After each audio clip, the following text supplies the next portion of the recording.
This election, like the other elections, will start with members of the community, NRM members of the community coming together in a baraza.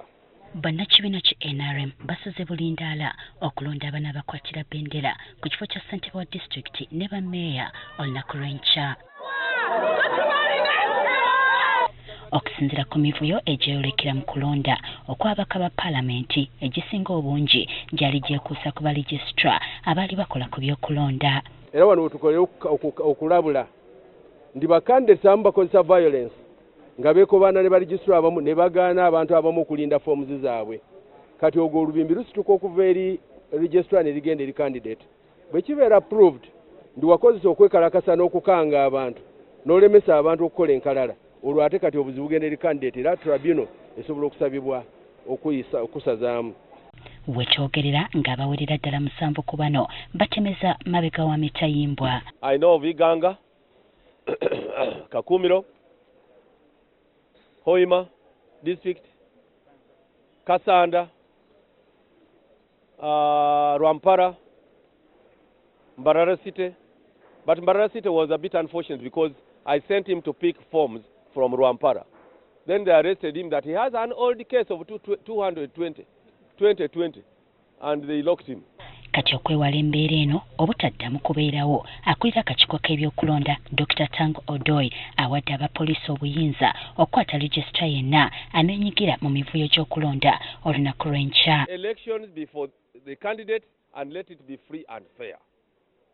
If you're a candidate, know your role. If you're a registrar at whatever level, know your role. If you mess up election, you will be picked by police in the nearest locality. Even the sub-county police will pick you up. Byo ebigenda okukozesebwa mu kulonda kw'enkya byamaze okutuuka mu bitundu by'eggwanga eby'enjawulo okuggyako empapula eziwandiikibwako ebivudde mu kubala obululu ziyite declaration forms tezitwaliddwa nga zaakufunibwa lunaku lwa nkya. We have delivered all voting materials to the centers. The last ones which are near are moving now. There's also there are delicate voting materials which are not taken early, called the DR form, Declaration of Results form. That one we take when we are going tomorrow on the D-Day. When you take it early, that's what brings corruption. They pay money, remove them, and go and photocopy. Abesimbyewo basabiddwa okuuma emirembe ssaako n'okukakasa nti ba agenti baabwe batuuka ku bifo awalonderwa mu budde. Candidate kikukakatako okuba ne ba agenti bo bowandiise n'ebbaluwa ng'obanjula eri Registrar ng'abakiikiridde interest zo.